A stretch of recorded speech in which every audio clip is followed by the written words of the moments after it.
Salve, salve galera! Eu sou Ludmila Marques e está começando o seu programa do lado de cá. Sem saber chegar. Da ponte pra cá, antes de tudo é uma escola. Sem saber chegar.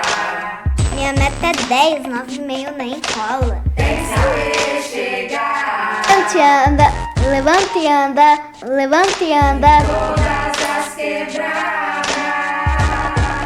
Olha o programa do lado de cá. A arte é uma poderosa arma de comunicação. Ela está presente no mundo por diversas formas, como teatro, dança, pintura, a música, o cinema, a TV. Mesmo que a gente não perceba, várias dessas linguagens estão presentes no nosso cotidiano. A arte comunica o tempo todo. É para conversar sobre comunicação que hoje nós vamos falar com Valdeci Borges, um radialista e comunicador popular. Bora conversar com ele? Olá, Ludmila, é um prazer estar aqui com vocês, é um prazer estar do lado de cá. O meu nome é Valdeci Borges, mas o meu nome completo, na verdade, é Valdeci Pereira Borges. Eu sou nascido em 1961, na zona rural do município de Iporá, portanto na roça, e eu lembro bem que em 70 já morávamos em Iporá, porque eu fui televizinho. Vocês conhecem essa figura?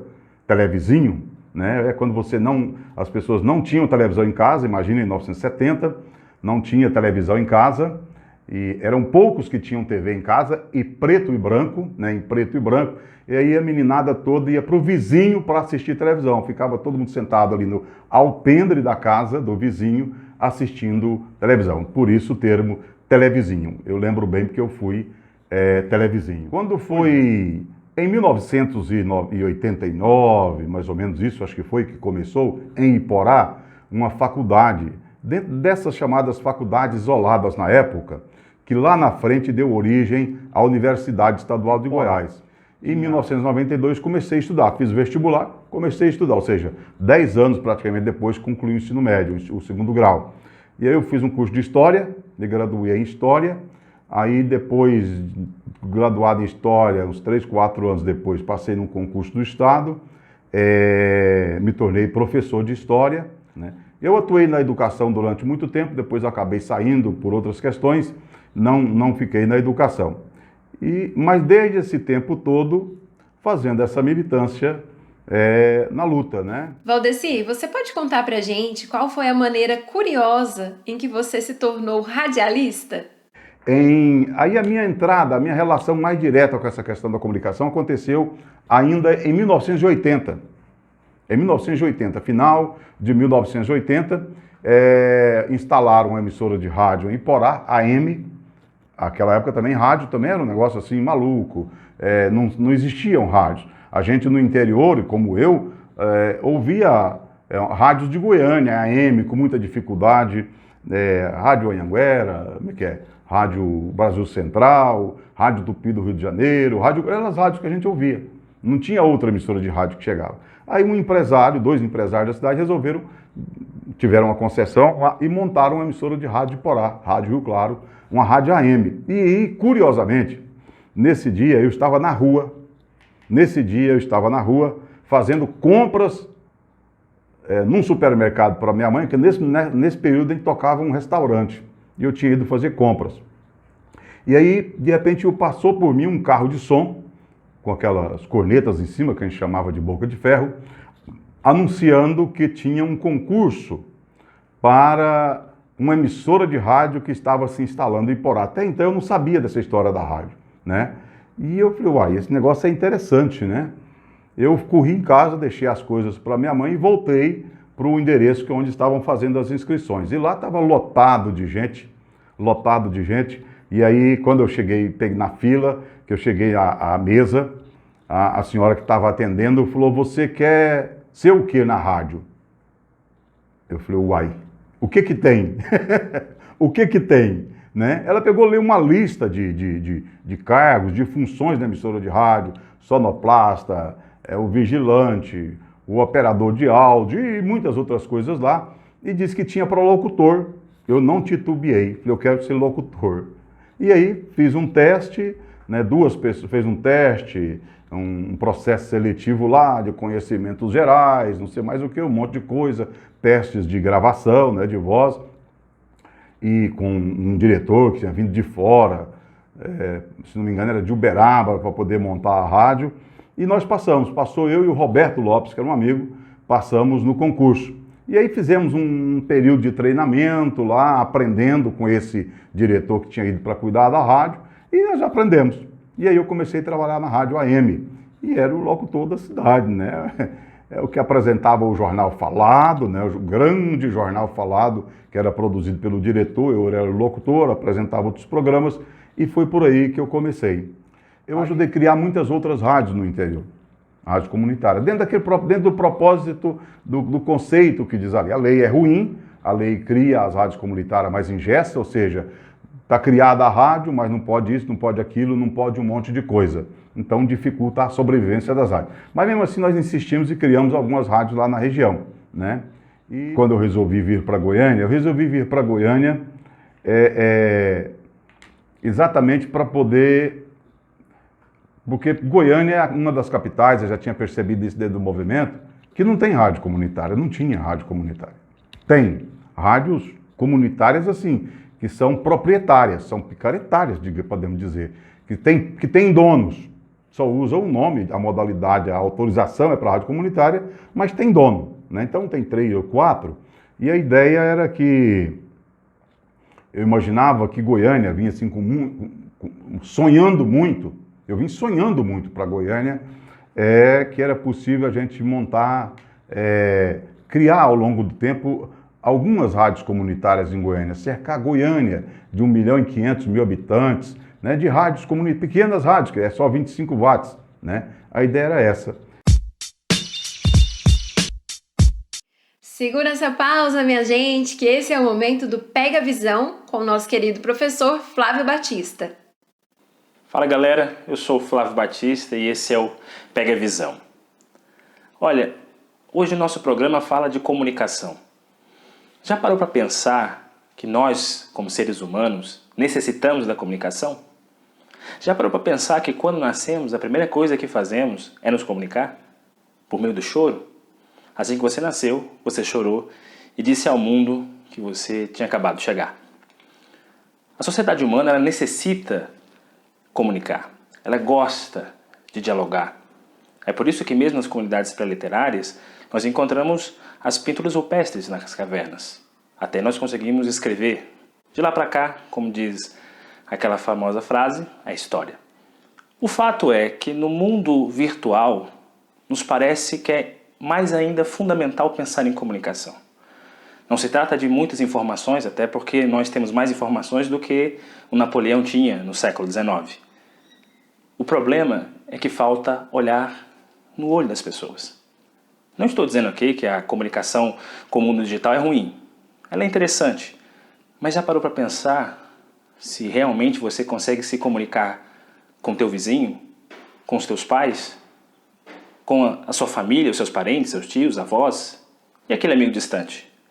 Por isso que comunicar é um ato político. E quando falamos em comunicação, não se trata só de falar de jornal, de televisão, de falar da rede social, mas falar da maneira como a gente entende o mundo e a maneira como a gente constrói nossas narrativas.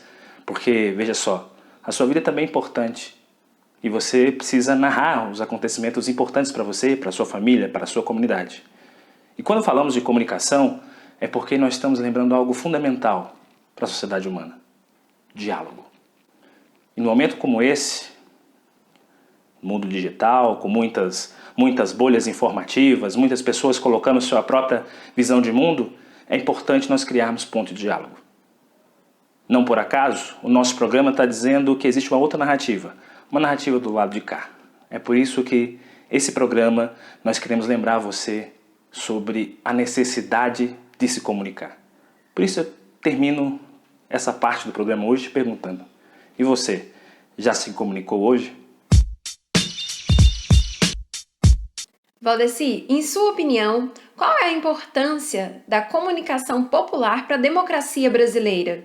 Eu acredito que só a comunicação popular é que vai, construída e dirigida pela própria comunidade, é que vai dar sentido à vida, né? Só esse processo, só essa ação é que vai, de fato, construir como digamos, construir um processo democrático, uma sociedade mais democrática. Né? Claro, muitos outros movimentos, mas a emissora de rádio ela é fundamental. E ainda mais hoje, que a rádio não é apenas mais só aquele aparelho de rádio que fica lá em cima da mesa. A rádio está hoje na internet, várias plataformas, se ouve rádio em todos os lugares e por todos os meios. E as pessoas não deixaram de ouvir rádio. Né? Por isso que é importante a gente utilizar esse instrumento para popularizar, democratizar a informação, né, dos bairros, das comunidades, daquilo que as pessoas pensam, que os movimentos sociais, que os movimentos sindicais, que as pessoas da comunidade, onde que elas vivem, que vivem nos bairros, elas não vivem no centro da cidade, vivem nos bairros, né? E também, por outro lado, além de democratizar a comunicação, eu acho que já estou falando muito, popularizar e democratizar o acesso aos bens culturais, a cultura que tem no bairro. Tem os tocadores de viola, os cantadores de música caipira, tem o pessoal do rap, tem o pessoal da música eletrônica, tem da capoeira, né? E a rádio precisa de dar visibilidade a essas iniciativas populares. Atenção, atenção, que esse é o momento do Se Liga Nesse Artista, que hoje traz o Teatro Destinatário e o seu espetáculo Tranças. Bora assistir? Oi, seu passarinho, tudo bem? Eu tô bem, e o senhor? Nossa, o senhor achou um lugar assim tão legal pra ficar hoje, né? Tem uma água bem fresquinha pro senhor beber. Eu tô aqui, eu vou dar uma volta. O senhor quer ir comigo? Eu tô indo lá na praia, sabia? Lá mesmo. Então vamos, né?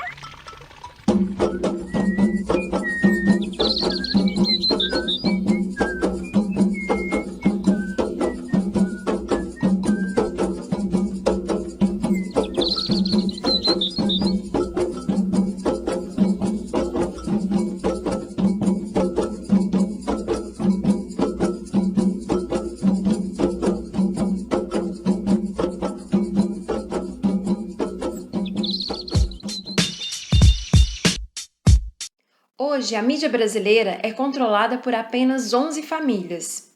Daí eu te pergunto, Valdeci, em sua opinião, sendo o Brasil um país tão grande e diverso, a mídia também não deveria representar essa diversidade?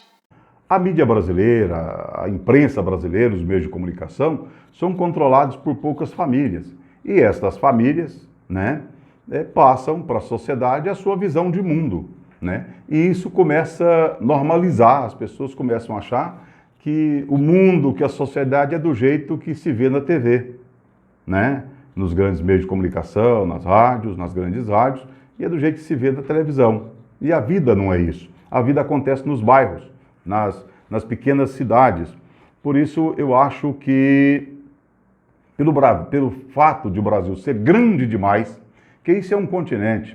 Na verdade, são vários países dentro de um só, porque você tem uma diferenciação de cultura, de tradições enormes. Então, por conta da diversidade cultural, nós não tem como você ter um único meio de comunicação, ou alguns na mão de pessoas que tentam homogeneizar o pensamento. Não dá, né? O pensamento, a forma de falar, a forma de ser, gostar da mesma coisa. Que tal apreciar mais um trechinho do Tranças, do grupo Teatro Destinatário? Vamos juntos! Coumba era uma menina muito bonita. Sua pele era preta, pretinha como o pelo da pantera em noite de chuva. A menina tinha os 2 olhos que brilhavam como 2 estrelas em noite de lua cheia. Ela era muito bonita. Seu nariz era largo, como uma pepita de ouro. Parece o seu, menina. Os seus lábios eram grossos como as sementes sagradas do orobô. Ela era muito bonita. Seu cabelo era trançado do topo da cabeça até a cintura, com linhas coloridas, e traziam conchinhas e pedrinhas coloridas de enfeite. Era bonita demais. Então é isso, galera. Esse programa do lado de cá, que foi assim um tanto mais intimista, direto aqui da minha casa, vai ficando por aqui. Mas antes que o vídeo termine, não deixe de curtir, comentar e compartilhar. Siga essa e as nossas outras redes sociais também. Lembrando que todas as sextas à noite a gente está disponibilizando uma agenda cultural recheada de atividades lá no story do nosso Instagram. Então, a gente se vê no próximo programa do lado de cá. Tchau, tchau!